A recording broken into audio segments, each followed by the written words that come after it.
Hello friends, NPS study centre में आपका स्वागत है। आज हम मैथ का सेशन लेके आए एनटीपीसी का अगर बात करिएगा तो एनटीपीसी का प्रीवियस पेपर मैथ का सेशन आज लेके आए हैं और इसका एक सेशन हम पिछले क्लास में ले लिए हैं। आज सेकंड क्लास है। अगर हम बात करते हैं कि इस सेशन का तो इस सेशन का एक जीए का पार्ट 40 नंबर जो पूछा जाता है उसका कंटिन्यू सेशन चल रहा है।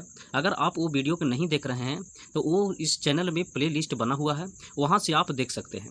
और इसी के साथ हम एक नए सेशन स्टार्ट कर दिए हैं जो मैथ का है। इसमें 15 प्रश्न हम पिछले क्लास में ले लिए हैं इस सेट का, और इसमें आज हम 10 प्रश्न नहीं रखे हैं क्योंकि इस प्रश्न में कुछ हमको कंसेप्ट बताना है और हम चाहते हैं कि 20 से 25 मिनट में वीडियो बने। शॉर्ट वीडियो रहेगा, 10-10 क्वेश्चन का देखते रहिएगा और इसी तरीक़ा से इसका कंटिन्यू वीडियो आते रहेगा। अगर हम बात करते हैं इस चैनल का तो इस चैनल पर रेलवे के साथ साथ रेलवे का अभी एनटीपीसी का प्रीवियस चल रहा है। इसी तरीक़ा से इस चैनल पर एसएससी का भी प्रीवियस पेपर कराया जा रहा है, जैसे एमटीएस हो गया, एमटीएस इसके बाद सीजीएल हो गया। इस सारा का ओरिजिनल पेपर एनालिसिस करवाया जा रहा है। तो इस चैनल से जुड़िए और इसका सारा पीडीएफ आपको टेलीग्राम चैनल पर प्रोवाइड कर दिया जाता है। अगर आप टेलीग्राम चैनल से नहीं जुड़े हैं तो इसका लिंक डिस्क्रिप्शन बॉक्स में दिया हुआ है, वहाँ से आप जुड़ सकते हैं। तो चलते हैं आज प्रश्न का देखेंगे। पहला प्रश्न में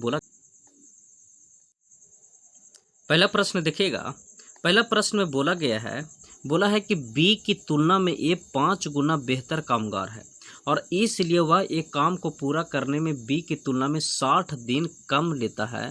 तो यदि एक साथ मिलकर काम करते हैं तो इस काम को पूरा करने में कितना दिन समय लगेगा। अगर हम ये प्रश्न का बात करते हैं तो बोला है कि बी की तुलना में ए 5 गुना बेहतर कामगार है। तो ये बताइए कि बी की तुलना में ए है जो 5 गुना बेहतर है। तो अगर मानते हैं कि बी 1 होगा तो ये 5 गुना बेहतर होगा तो ये 5 होगा। और ये जो दिया है ये क्या दे दिया, इफिशिएंसी दे दिया है। तो ये हो गया इफिशिएंसी। आपको पता है कि इफिशिएंसी का उल्टा मतलब व्युत्क्रमानुपाती होता है टाइम। तो आपको यहाँ से टाइम में मिल जाएगा 5:1। 5:1 हो जाएगा टाइम का। लेकिन यहाँ बोला है कि बी की तुलना में 60 दिन कम लेता है। ये बताइए कि बी की तुलना में कितना दिन कम ले रहा है। तो 4 दिन कम ले रहा है और यही 4 बराबर दिया है कितना, तो 60 का। तो 1 बराबर निकालिएगा तो 1 बराबर हो जाएगा 15। तो 1 बराबर 15। तो अगर हम बी का टाइम निकालिएगा तो बी का कितना आ जाएगा, तो 15×5 = 75 आ जाएगा। अगर ए का निकालिएगा तो ए का कितना हो जाएगा, तो 15 आ जाएगा। अब टोटल वर्क निकालने के लिए अगर वर्क निकालिएगा कि टोटल वर्क कितना होगा, तो टोटल वर्क यहाँ से निकाल सकते हैं। यहाँ का अगर हम बात करते हैं तो टोटल वर्क बराबर होता है इफिशिएंसी गुने टाइम। तो ये बताइए कि कोई ए का ले लिए ना, तो बी के ले लीजिए। तो अगर हम मानते हैं कि ए का लेके चलते हैं तो ए का इफिशिएंसी कितना है, तो 5 है। और ए का टाइम कितना है, तो ए का टाइम आया है 15। तो अगर टोटल वर्क कितना आ गया, तो टोटल वर्क आ गया 75। अब बोला है कि ए और बी मिलकर उस काम को कितने दिनों में कर देगा। तो ए और बी का एफिशिएंसी देखिए, तो ए और बी का एफिशिएंसी कितना हो जाएगा। ए और बी का अगर एफिशिएंसी का बात करेगा तो ए और बी मिलकर कितना दिन में कर देगा, तो 75 और बटा ए और बी का एफिशिएंसी कितना है, तो बी का हो गया ए और ए का एफिशिएंसी हो गया 5×1 = 6। तो काटेगा तो 2×3 = 6 होता है और 25×3 = 75 होता है। 25×3 = 75। तो यहाँ से निकालिएगा तो कितना आ जाएगा, तो 12 1/2 दिन आ जाएगा। तो इसका राइट आंसर हो जाएगा ऑप्शन नंबर 3। अगले प्रश्न देखिएगा।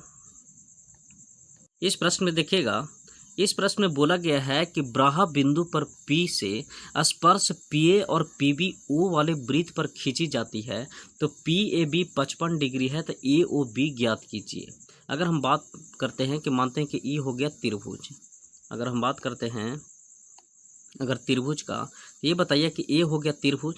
अगर त्रिभुज पर हम ब्राहा खींचते हैं तो ये बताइए कि बाहर से तो इस तरीक़ा से जाएगा बाहर से, और यहाँ से जो जाएगा यहाँ से मान लेते हैं इस तरीक़ा से यहाँ गया, और ये यहाँ पी है और मानते हैं कि यहाँ ए है और ए बी है।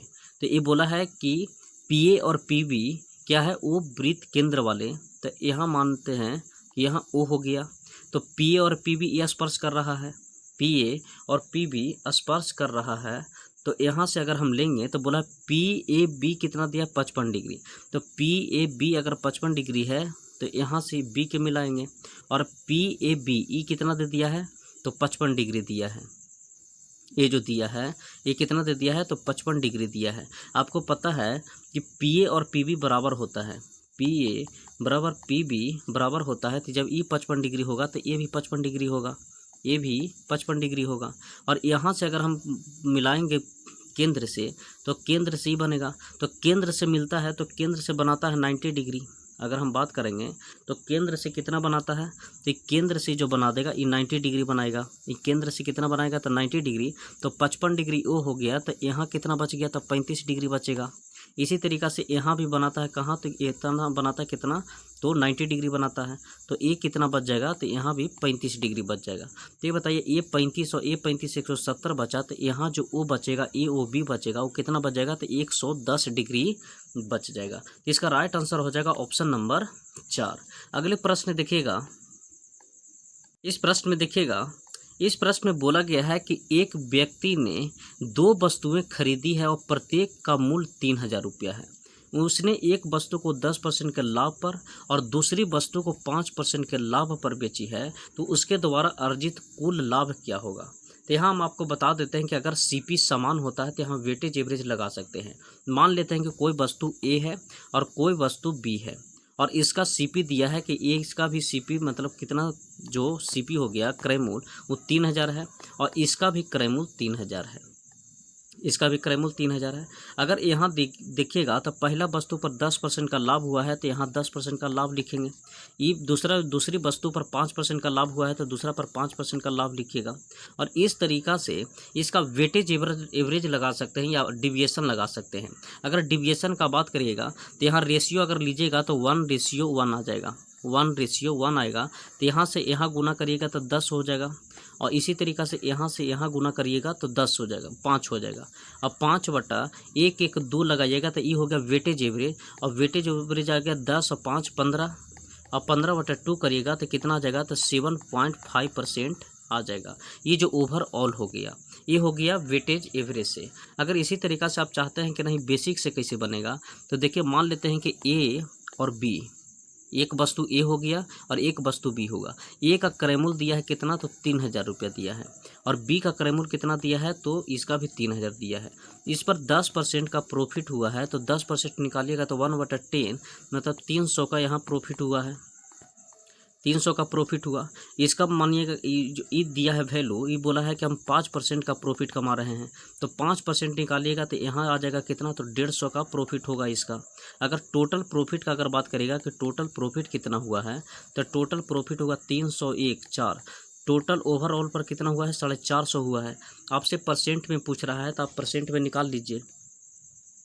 अगर परसेंटेज का अगर हम बात करते हैं तो यहाँ परसेंट में टोटल प्रॉफिट का अगर बात करिएगा, ए और बी का टोटल का प्रॉफिट, तो टोटल का प्रॉफिट निकालने के लिए टोटल प्रॉफिट हुआ है कितना, 450। और ये बताइए टोटल रेट कितना थी, क्रय मूल्य कितना हो जाएगा, तो 3000 और 3000 6000, अब गुने 100 कर दीजिए। 2 और 1 3 से 3 कटेगा, 2 3 6 और 15 3 45, 15/2 का निकालेगा तो 7.1/2% आ जाएगा, जो 7.5% है। इसका राइट आंसर हो जाएगा ऑप्शन नंबर 1। अगले प्रश्न देखिएगा। इस प्रश्न में बोला गया है, कहा है कि रूट अंडर 2116 गुने रूट अंडर 48 भागा x बराबर 92 है, तो x का मान ज्ञात करना है। इसका एक काम करिएगा, रूट अंडर 2116 गुने रूट अंडर 48/x बराबर कर देंगे 92। अगर स्क्वायरिंग बोथ साइड करेंगे तो दोनों तरफ स्क्वायर चढ़ाइएगा, तो दोनों तरफ स्क्वायर चढ़ाइला के बाद आ जाएगा 2116 गुने रूट अंडर 48/x बराबर 92 का करेंगे तब 92 का स्क्वायर रहने दीजिए। अगर हम यहाँ बात करते हैं कि रूट अंडर 48/x अगर लिखेंगे, रूट अंडर 48/x लिखेंगे तो 92 गुने 92/2116 2116 करेंगे। अगर हम बात करते हैं तो यहाँ से काटिएगा तो 4 मरतबे यहाँ से ही कटेगा, 4 मरतबे 4 मतलब एक काम करते हैं 23 मरतबे काटिएगा, तो 23 मरतबे काटेगा, 23 चौको 92, और यहाँ हो जाएगा 5 चौको 20, 4 दूनी 8 और 9 चौको 36, यहाँ से ई कटेगा। उसी तरीक़ा से यहाँ आएगा 23, तो 23 मरतबे कट जाएगा ए से ये, और यहाँ 23 चौको 92 हो गया, ए से ए कट गया। तो आपको यहाँ देखने को मिलेगा रूट अंडर 48/x बराबर 4/4। तो अगर स्क्वायरिंग बोथ साइड करिएगा तो स्क्वायरिंग बोथ साइड केला के बाद आवेगा 48/x बराबर 16। तो ये बताइए कि x बराबर कितना आ जाएगा, तो 16 48 3 आ जाएगा। तो इसका राइट आंसर हो जाएगा ऑप्शन नंबर 4, ऑप्शन नंबर 4। अगले प्रश्न देखिएगा। इस प्रश्न में बोला है कि यदि दो धनात्मक संख्याओं का वर्गों का योग 2437 है तो एक संख्याओं का वर्गमूल 7 है, तो दूसरी संख्या ज्ञात कीजिए। ये बताइए कि दो धनात्मक संख्याओं का, तो मानते हैं कि एक धनात्मक संख्या x है, एक धनात्मक संख्या x मानते हैं और एक धनात्मक संख्या y। तो इसका x square plus y square जो दिया है वो दिया है 2437। फिर बोला है कि एक संख्या का वर्गमूल 7 दिया है। तो एक संख्या का अगर हम x का वर्गमूल हम 7 देंगे तो यहाँ से स्क्वायरिंग बोथ साइड करेंगे, तो स्क्वायरिंग बोथ साइड केला के बाद x बराबर 49 आ जाएगा।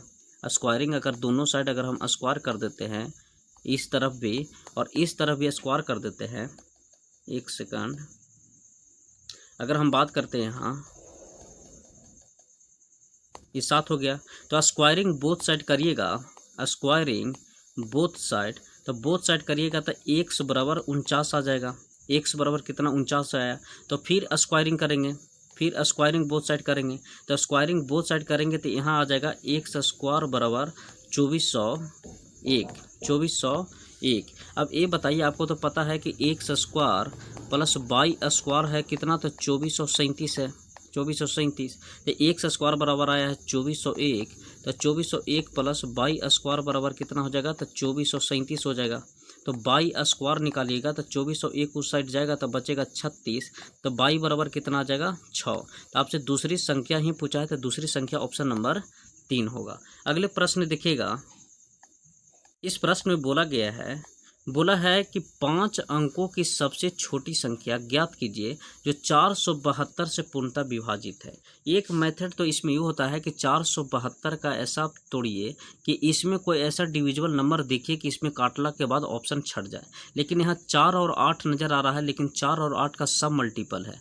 तब हम एक काम करेंगे कि 5 अंकों की सबसे छोटी संख्या होता है कितना है, तो 5 अंकों की सबसे छोटी संख्या की अगर बात करिएगा तो 5 अंकों की सबसे छोटी संख्या हो गया कितना, तो 10,000 हो गया। अब एक काम करिएगा, जिससे डिविजिबल बोला है कि 472 से, तो 472 को खींच के ले जाइए कहाँ, तो 5 अंकों की छोटी से छोटी संख्या तक। तो 472 को रिज्यूम करना पड़ेगा आपको कि किससे हम मल्टीप्लाई करें कि इसका करीब करीब पहुंच जाए। तो अगर हम 472 को अगर हम 20 से गुना कर देते हैं, तो 20 से भी गुना करेंगे तो आ जाएगा 2 दूनी 4, 7 दूनी 14 और 4 दूनी 8 एक 9, 9440 आ जाएगा। अभी भी छोटा है। और इसमें एक काम करिए और जोड़िए, तो अगर हम 472 के दुगना को जोड़ते हैं, इसको हम दुगना गुना कर देंगे। अगर 472 के 472 गुने दुगना को गुना करेंगे तो ये आ जाएगा कितना, तो 544। तो अगर हम 544 को यहाँ और ऐड करते हैं तो 544 अगर करेंगे तो 4 हो गया, 4 4 8 हो गया, 5 4 9 हो गया और ये 9 हो गया, 99 84 हो गया। तो ये नहीं होगा तो 20 हो गया, 2 दूनी 4 हो गया, 7 दूनी 14 हो गया और 4 दूनी 8 एक 9 हो गया। ये काम करिएगा, ये हो गया 4 दूनी 8 एक 944। 944 को अगर जोड़िएगा 944 होगा, माफ़ करिएगा, यहाँ 944 होगा। तो इसको ऐड करिएगा तो ये 4 हुआ, ये 4 4 8 हुआ, 9 4 13 हुआ और 9 1 10 हुआ। ये हो गया सबसे छोटी संख्या 5 नंबर का है जो 472 से डिविजिबल है। तो इसका राइट आंसर हो जाएगा ऑप्शन नंबर 1, ऑप्शन नंबर 1 इसका राइट आंसर हो जाएगा। अगले प्रश्न देखिएगा। इस प्रश्न में बोला गया है कि x के पावर 4 प्लस x के पावर -4 का बराबर 1154 है, तो x प्लस 1/x का मान क्या होगा। बोला है कि x के पावर 4 प्लस, अगर x के पावर -4 को नीचे लाइएगा तो x के पावर 4 बराबर हो जाएगा 1154 है। तो आपसे प्रश्न पूछा कि x प्लस 1/x क्या होगा, x प्लस 1/x क्या होगा। तो यहाँ आपको हम एक कंसेप्ट बताते हैं कि जो याद रखिएगा, इसका सब थ्योरी है। जैसे अगर मानते हैं कि x प्लस 1/x बराबर अगर k रहा तो x square plus 1/x square जो होता है वो k स्क्वायर -2 होता है, ये k हुआ। उसी तरीक़ा से अगर दूसरा का बात करेंगे तो एक होता है x minus 1/x, x minus 1/x बराबर अगर k है तो एक्स स्क्वायर प्लस 1/x² बराबर होता है के स्क्वायर प्लस 2, के स्क्वायर प्लस 2। फिर इसी तरीक़ा से आगे अगर बढ़िएगा तो आगे पूछ देता है कि बताइए कि x square plus 1/x², x square plus 1/x² x square plus 1/x² बराबर अगर के है तो एक्स प्लस 1/x बराबर क्या होगा? तो एक्स प्लस 1/x बराबर प्लस माइनस होता है, प्लस माइनस रूट अंडर के प्लस 2। इसी तरीक़ा से फिर अगले होता है कि अगर एक्स स्क्वायर प्लस 1/x² बराबर के है, ये हो गया दूसरा, ये हुआ तीसरा, ये हुआ चौथा। तो इसमें पूछेगा कि x माइनस 1/x बराबर क्या होगा? तो रूट अंडर के प्लस माइनस रूट अंडर के और प्लस -2 होता है, -2 होता है। तो अगर हम इसमें बात करिएगा तो आपको हम लिखाए हैं 4 गो। एक रिजल्ट देखने को मिलेगा जो ए वाला देखने को मिलेगा, ये याद रखिएगा। एक याद रखिएगा इसी तरीक़ा से ये वाला,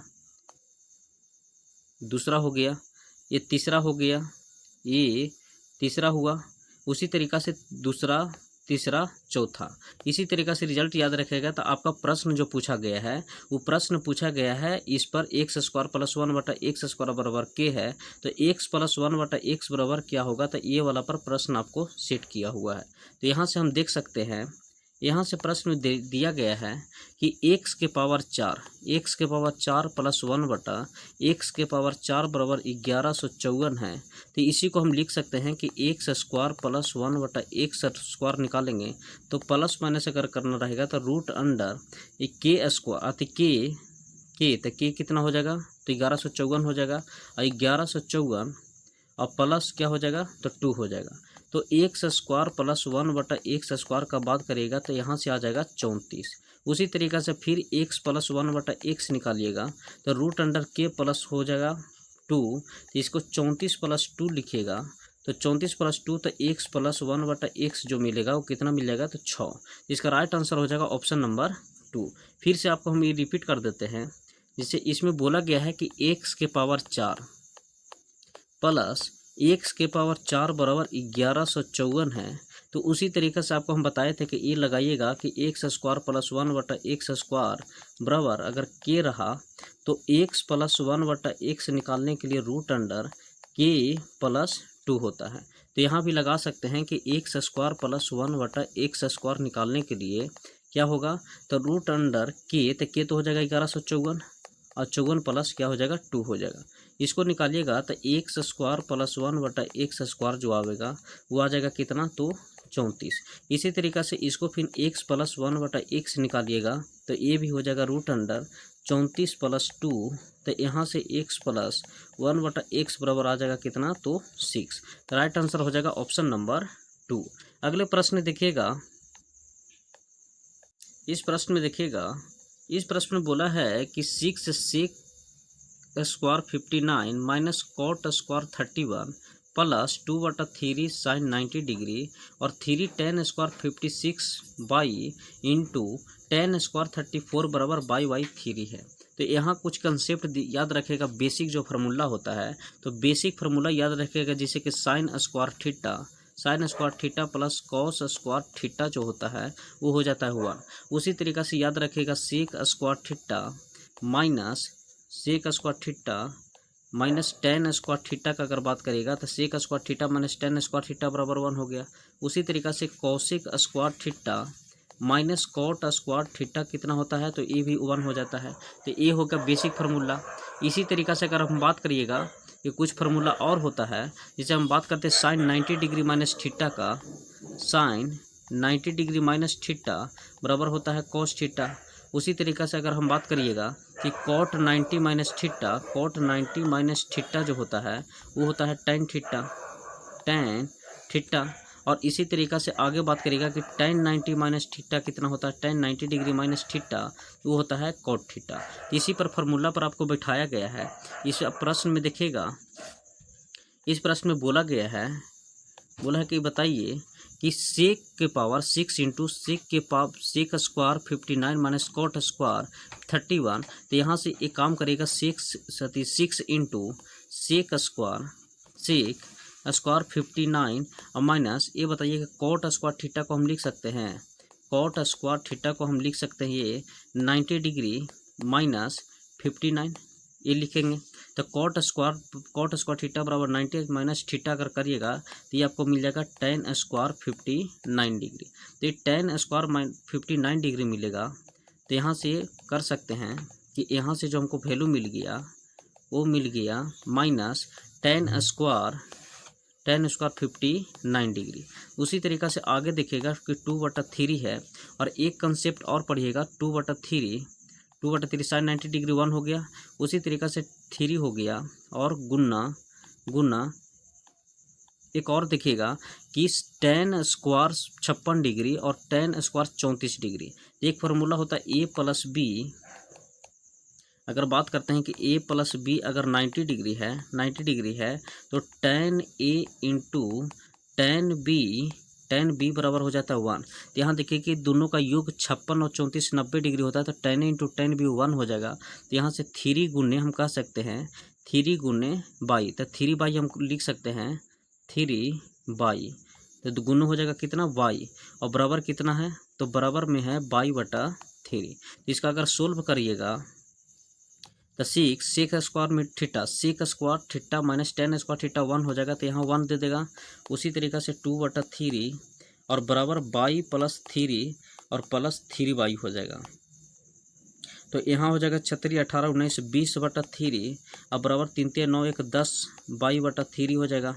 तो ये बताइए 0 से 0 कट गया, 3 से 3 कट गया, तो बाई बराबर कितना आ गया तो बाई बराबर 2 आया। तो इसका राइट आंसर हो जाएगा ऑप्शन नंबर 4। अगले प्रश्न देखिएगा। इस प्रश्न में बोला है कि ABCD का औसत भार 56 है। तो अगर हम A plus B plus C plus D का अगर औसत भार करिएगा तो औसत भार 56 है, तो ये बताइए कितना वजन हो जाएगा तो 56 गुने 4 हो जाएगा। उसी तरीक़ा से बोला है कि ABC का औसत भार 52 है, तो A plus B plus C का वजन अगर बात करेगा तो 52 गुने 3 हो जाएगा। तो आपसे C और D का औसत भार कितना दिया है, तो C प्लस D का अगर औसत भार दिया है 48, तो 48 गुने कितना हो जाएगा 2 हो जाएगा। तो ये हो जाएगा 6 चौको 24 और 5 चौको 20 और 2 22। उसी तरीक़ा से हो जाएगा 6 पंते 15 156 और ये हो जाएगा 96। अब ये बताइए कि अगर A plus B plus C अगर यहाँ रखेगा तो D का वैल्यू इससे आ जाएगा, निकल जाएगा। तो अगर D के निकालिएगा तो ये बताइए 224 में से 156 जाएगा, तो 10 4 14 में से 6 गया कितना हो जाएगा तो 8। उसी तरह से 1 बचा तो 10 1 11 में से 5 गया तो 6, तो ये D बराबर आ गया 68। अब जब D बराबर 68 आ गया तो यहाँ से निकाल लीजिए। आपको तो पता है कि C प्लस D बराबर कितना दिया हुआ है तो 96 और D बराबर कितना आ गया है तो D बराबर अगर बात करिएगा तो D बराबर C प्लस D कितना आया है तो D आया 68 बराबर हम 96 लिखेंगे। तो C बराबर 96 माइनस 68 अगर घटाइएगा तो 6 में से 10 6 16 में से 8 गया तो कितना हो जाएगा 10 6 16 में से 8 गया तो 8 हो जाएगा और यहाँ बचा 8 में से 6 गया तो 2 हो जाएगा। तो C बराबर कितना आ जाएगा तो C बराबर 2 आ जाएगा। C बराबर 28 आएगा, C बराबर 28 kg आवेगा। आपको हम समझा देते हैं। अगर हम बात करते हैं यहाँ से तो A B C और D का औसत भार कितना दिया है तो A B C और D का औसत भार दिया है, तो इसको 26 गुने 4 हो जाएगा, 56 गुने 4 हो जाएगा। उसी तरीक़ा से A plus B plus C का भार दिया है 52, तो 52 गुने 3 हो जाएगा, तो A निकल जाएगा। और ये निकालिएगा तो ये 2 का निकल गया। और C और D दिया 48, तो इसका हो जाएगा 96, तो 48 गुने 2 कितना हो गया 96।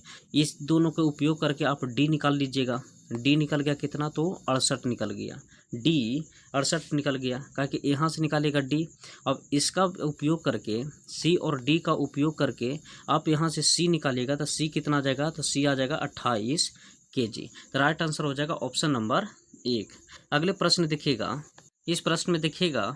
इस प्रश्न में बोला गया है कि 2 वर्ष के लिए 11% वार्षिक ब्याज की दर से किसी निश्चित धनराशि पर चक्रवृद्धि ब्याज दिया 4642, तो समान अवधि के समान दर पर साधारण ब्याज ज्ञात कीजिए। समान अवधि के लिए समान पर साधारण ब्याज ज्ञात कीजिए। यहाँ से देखिएगा टाइम आपको कितना दिया है तो टाइम दिया है 2 ईयर्स। अगर हम बात करते हैं कि रेट कितना दिया है तो 11% दिया है और 11% का वैल्यू निकालेगा फ्रैक्शन तो 11/100।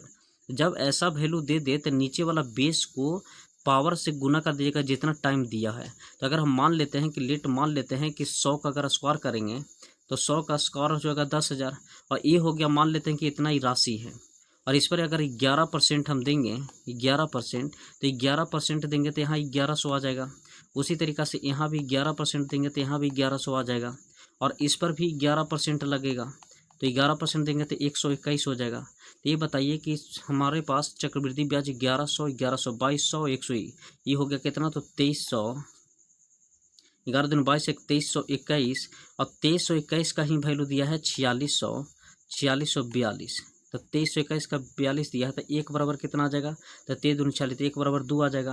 तो अगर यहाँ से निकालिएगा तो कितना आ जाएगा, तो अगर प्रिंसिपल का अगर बात करिएगा तो प्रिंसिपल माने थे कितना, तो 10,000, तो 2 से गुना करिएगा तो आपको प्रिंसिपल कितना आ गया, तो प्रिंसिपल आ गया 10 दूनी 20,000, प्रिंसिपल आ गया 20,000। अब यहाँ से आप CI निकाल सकते हैं। CI निकालिएगा तो यहाँ से देखिएगा CI में आपको बोला है कि समान दर पर साधारण ब्याज कितना होगा, तो साधारण ब्याज निकालिएगा तो P कितना आया है, तो 20,000 आया है। 20,000, टाइम है 2 वर्ष, और रेट कितना है, तो रेट 11 वर्ष, और गुने 100 करिएगा, 100 करिएगा तो 2 0 से 2 0, तो P हो जाएगा 11 दूनी 22 दूनी 44। ये कितना आ जाएगा, SI जो आ जाएगा वो आ जाएगा 4400। इसका राइट आंसर हो जाएगा ऑप्शन नंबर 4, ऑप्शन नंबर 4 होगा। दोस्त बता देते हैं कि इसमें हम 10 प्रश्न नहीं लिए थे, और अगले सेशन जो आवेगा वो अगले सेशन में जितना भी इसमें क्वेश्चन बचा है वो, और अगले सेशन का हम क्वेश्चन उठा लेंगे अगले शिफ्ट का। तो इसी तरीक़ा से कंटिन्यू सेशन आते रहेगा। अगर आप मेरे टेलीग्राम चैनल से नहीं जुड़े हैं तो मेरा डिस्क्रिप्शन बॉक्स में टेलीग्राम चैनल का लिंक दिया हुआ है, वहाँ से जुड़ के आप PDF। धन्यवाद।